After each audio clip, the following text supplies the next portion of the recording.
Why'd you gain all your weight back? What happened?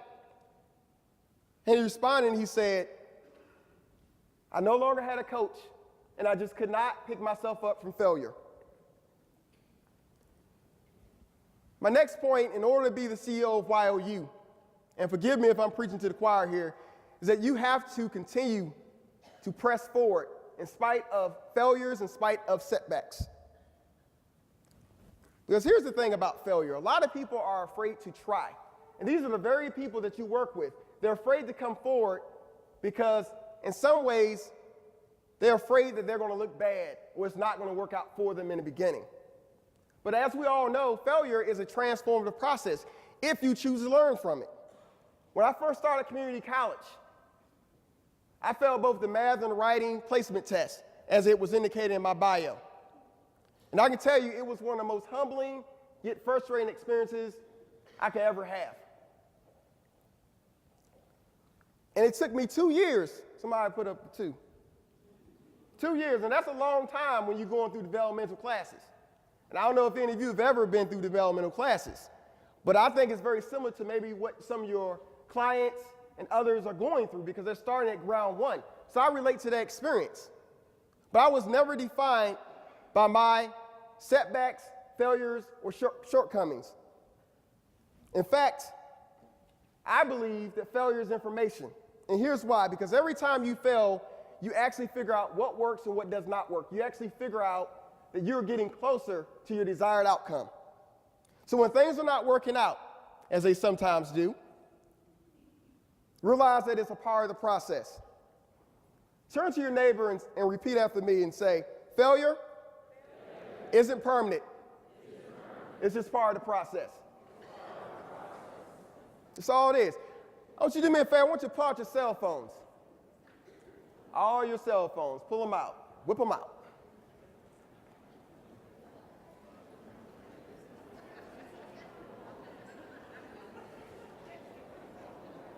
All right.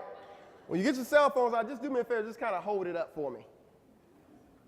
All right. I see a couple of phones. I see some iPhone 5s and some Razors, some Droids, some Straight Talks, some phones that don't even make anymore. I see them. Now, I want you to do me a favor. I want you to exchange phones with the person next to you. Somebody already told me, oh my God.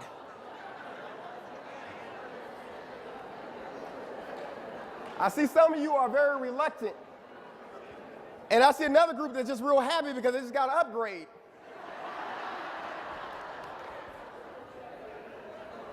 It's not permanent, okay? It's just part of the activity. You're not getting a new iPhone 5. Yes.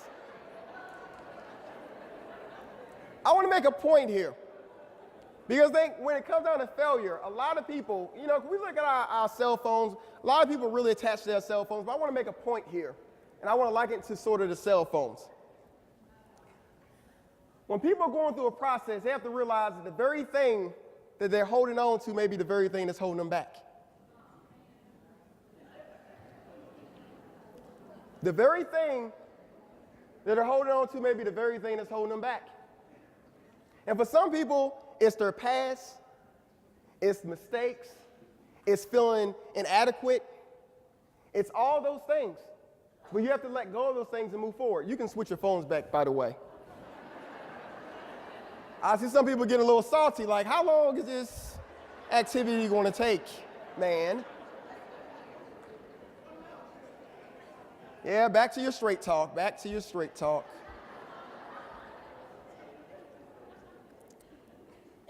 You know, it's interesting when we talk about cell phones. I think it's interesting because Apple Computer, there's a story from Apple. Back in the early 2000s, they came out with this product. They launched this product called the Apple Newton. How many of you remember this? Does anybody? Okay. All right. You had one of those too, didn't you? Okay. Like 10 people had Apple Newton. Compared to Apple standards, it was a complete failure. Now, this was supposed to be sort of the precursor of the iPad. But what Apple learned from this was in not getting this right, they took the operating system and they put it in a phone. And it became what? They learned from their failures. Their failures propelled them forward. So I'm asking you to do is be fearless when it comes down to your failures. And teach your clients, teach the people that you serve, teach them the same thing. Because that's the only way they're going to get through that process. Because listen, it's okay to fail, but it is not okay to quit, nor is it not okay to try. Because life does not require you to be the best. Life only requires that you try. That's all life wants of any of us, that we try.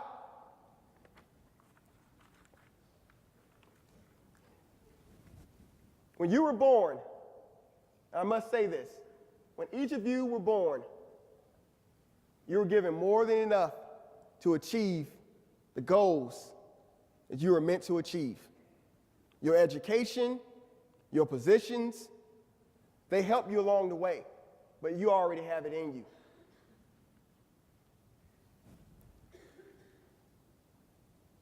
Now, my last point I want to talk about is having a compelling reason. I think in life a lot of things happen. We all are very much aware of Sandy and all of the issues that it has brought.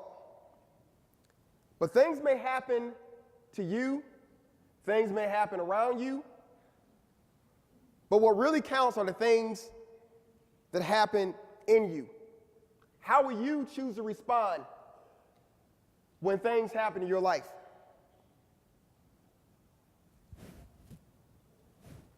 When I talk about compelling reasons, I think about my compelling reason for going to college in the first place. Similar to maybe some of your students, I was working a job and I got laid off. I decided to do something about it. So I enrolled in community college, as the story goes, and 3 degrees later, I'm here. But it was so much more to it than that, because what got me through those tough times, those difficult times in college, was me remembering how much I did not like that job in the first place. How many of you have ever had a job that you hated? Okay, that's not this job that you have now, right? Just to be clear, because this might be a little awkward. Just a little bit. It's good to know. But, when you talk about compelling reasons, you were talking about, when things get really difficult, you always having that place to go back to that gets you to realize what you're doing. All of us here have had bad days, right? All right, and you've had bad days where your coworkers get on your last nerve. Your boss doesn't seem to make the best decisions in your best interest. Some of y'all are laughing because that's very true. Except my boss is not making the right decision right now. But whatever they may be, you have to get back to why you do what you do. Because remember something, people don't buy into what you do, they buy into why you do it. And you have to know your compelling reason. For example, many of you undoubtedly will be setting New Year's resolutions again this year. How did that whole New Year's resolution thing work out this year? Everybody wants to lose a little bit of weight after Thanksgiving. I'm gonna start off this year right. I'm gonna lose 30 pounds, girl. No, you're not. You have to have a compelling reason. It has to be bigger than just that. I want you to turn to your neighbor. I want you to just ask them, what's your compelling reason?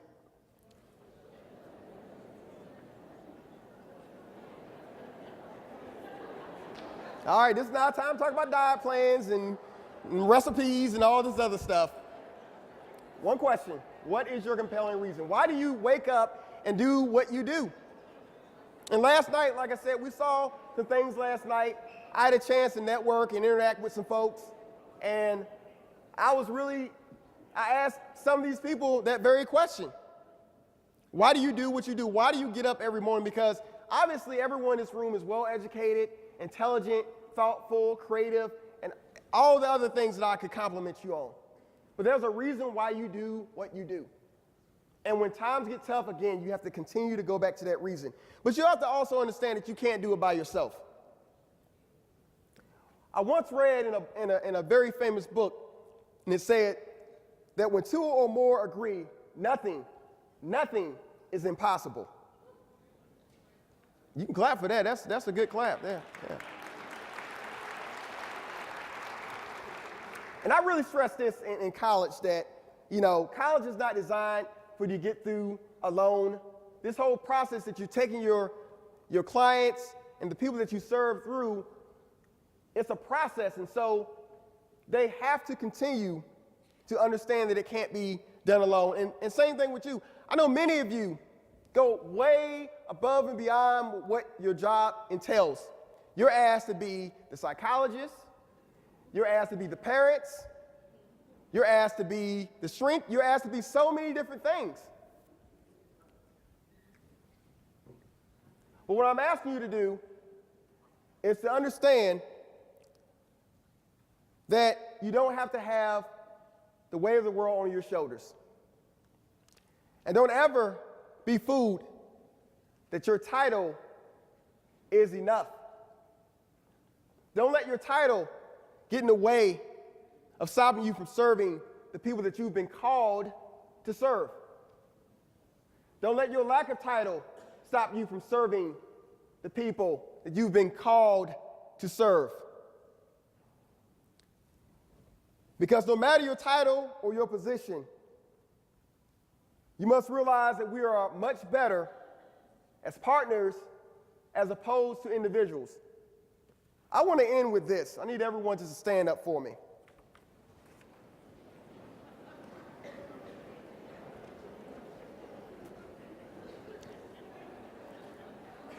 Yes. Do me a favor, just stretch it out for me. Some of you were up late last night. I saw you. Carrying on. Stretch it out. Okay. Over here. Over here. Some of y'all need some Visine. I'm just saying. All right, keep your hands up. All right, now, keep them a little bit higher. You're not getting arrested, brother. Nobody's a little bit higher. Raise it up. The cops are not in here. Although I did see security earlier. I saw them. They got the little earpieces and everything. Okay. What I want you to do is I want you to make this into a bar. I want you to make a bar like this. All right? But you understand that we set the agenda, we set the standard. We are moving this state back to where it used to be. We're moving forward. We have to continue to set the agenda. We have to continue to believe that that's what we do. Now, I want you to put your hand on your heart. I want you to say with me, because many of you here, at one point in time, used to say the Pledge of Allegiance when you were little kids.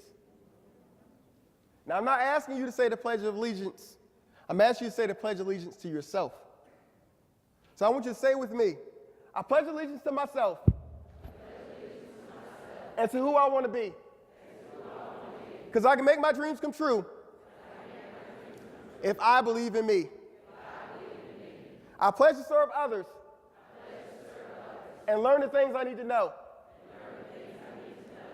to make the world a better place for future generations to grow. I pledge to keep my dreams alive and be all that I can be. I know I can. And that's because I pledge to be the CEO of me. Give yourselves a round of applause.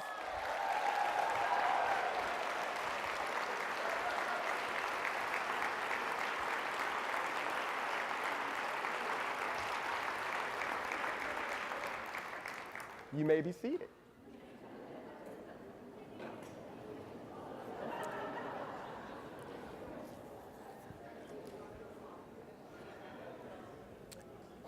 I'm not going to lie to you.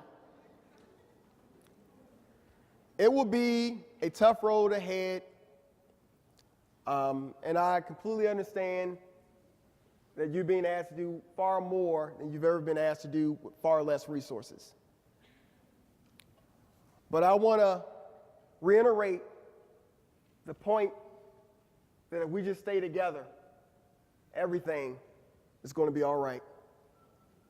The interesting thing about things happening right now in the Northeast and other natural disasters is that I think it brings out the best in human beings. We set aside our petty differences, our disagreements, and we come together. We don't need a tragedy to make that happen. All we have to do is continue to function as one unit, continue to partner, and in the words of Gandhi, continue to be the change that we want to see in the world. I want to say thank you, good luck, and God bless you.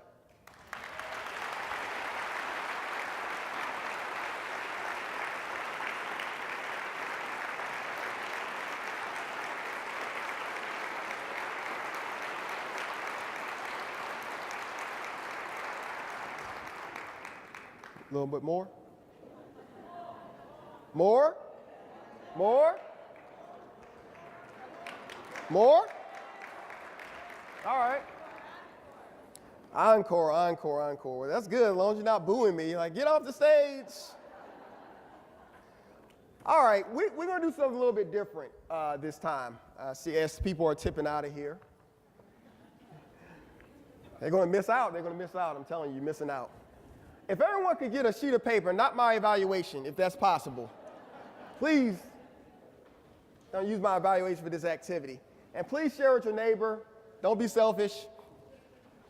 It's a partnership, remember?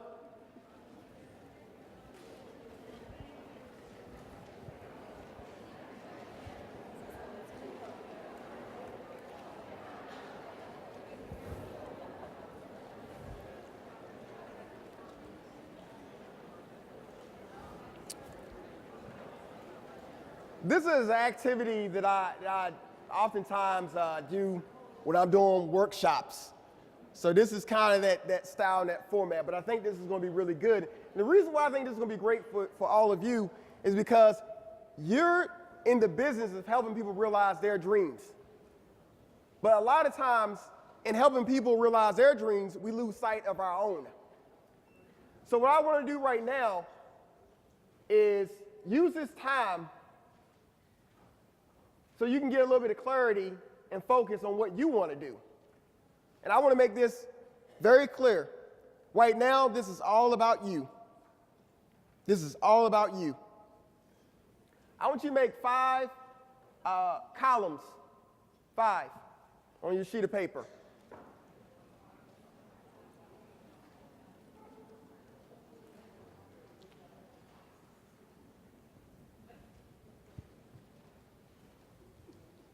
By the way, let me just say this. This is for your eyes only. I'm not going to see this. The person next to you is not going to see this. This is not a basis of comparison.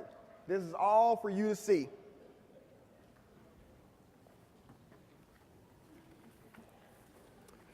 Because a lot of people, when they think that somebody's going to see it, they're not as honest as I guess they should be. And I'm asking you to be as honest with yourself as possible, because this is some self-reflection right now. In the first column, I want you to write down all the goals that you have accomplished that you're very proud of. So if you won a medal in the Olympics, that's probably a good way to start.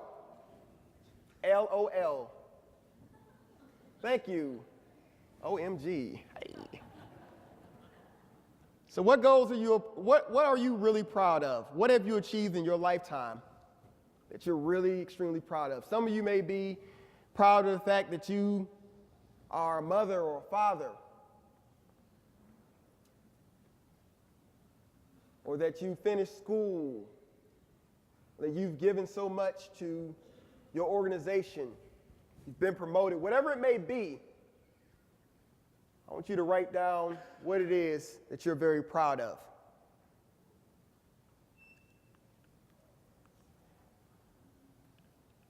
And part of the reason why I'm having you do this is because I want you to understand that a lot of times as we move forward and we want to tackle new goals, new accomplishments, a lot of people say, well, I don't really know where to begin. Well, you've already done it before. This is just validating the fact that you've already achieved some things, and you can feel good about some of the things you've already achieved as you move forward. And by the way, some of you may be saying, this is not for me. Well, guess what? If you were done on this planet, you wouldn't be alive right now. You still have work to do. In the next column, I want you to write down the goals that you would like to achieve in the future. Perhaps it's next year. Perhaps it's 3 years from now. Perhaps it's 5 years from now. And I want you to really think about what really makes your heart sing. What makes you feel good. Because we all got something that we want to achieve. Maybe it's climbing a mountain. I mean, that's not my goal, but that might be yours.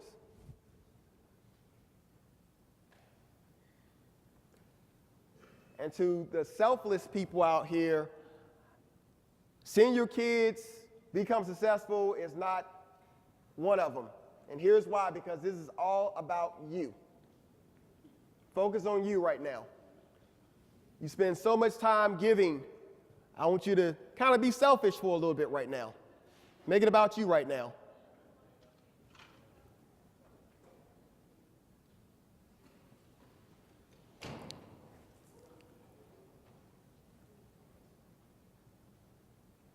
All right, now next to it, not in the next column, but next to it, I want you to put either 1 year, 3 years, 5 years, or 5+ years. So the length of time that you think it's going to take for you to achieve this.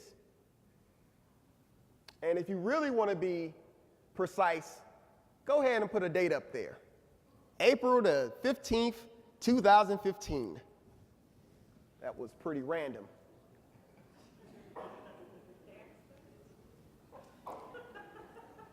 Well, go ahead.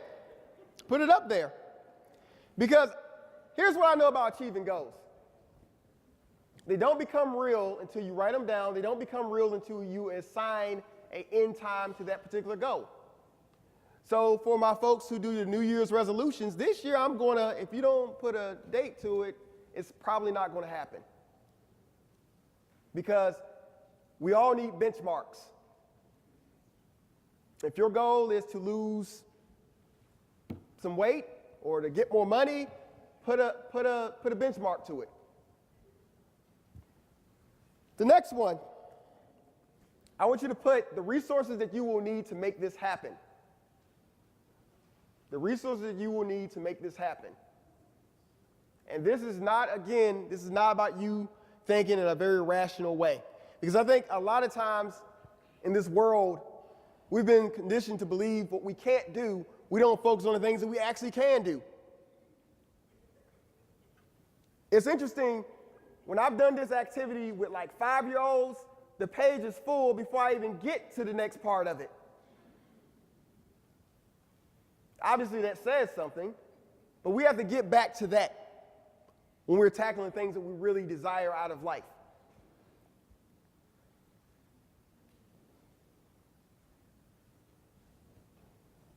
So what resources will you need? Is it money? How much money do you need? Is it meeting a particular person? Is it joining a particular organization? What is it? What are you going to need?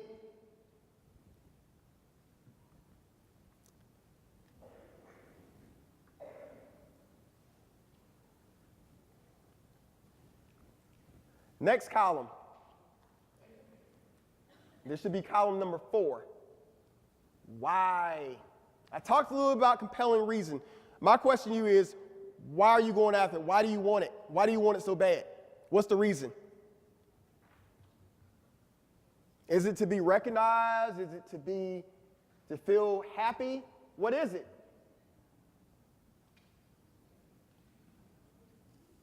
Because again, when those challenges come en route to making it happen, You got to get back to why you're doing it in the first place.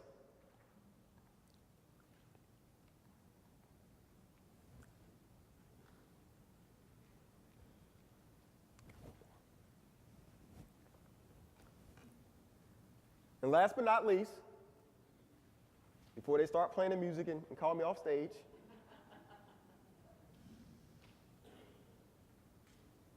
what are you currently doing right now that's helping you get there? What type of relationships? What type of habits? What type of disciplines are you putting in place to make sure that the things that you desire are going to happen?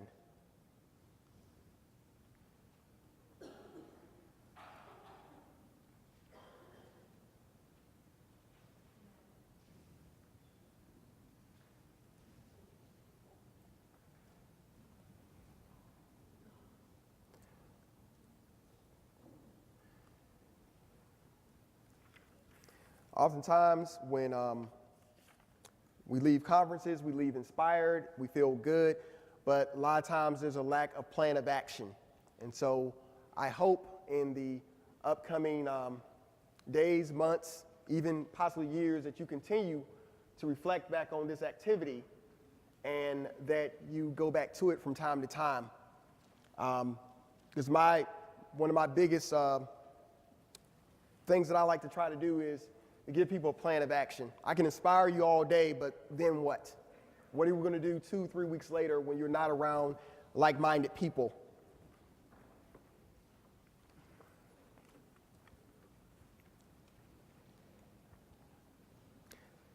I think it's time to wrap up because Stephanie Deese is giving me that beautiful smile of hers.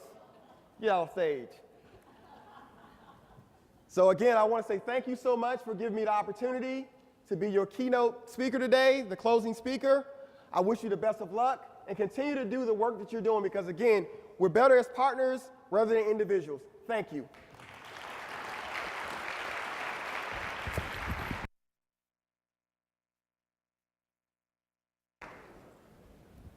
Is it off? Is it off?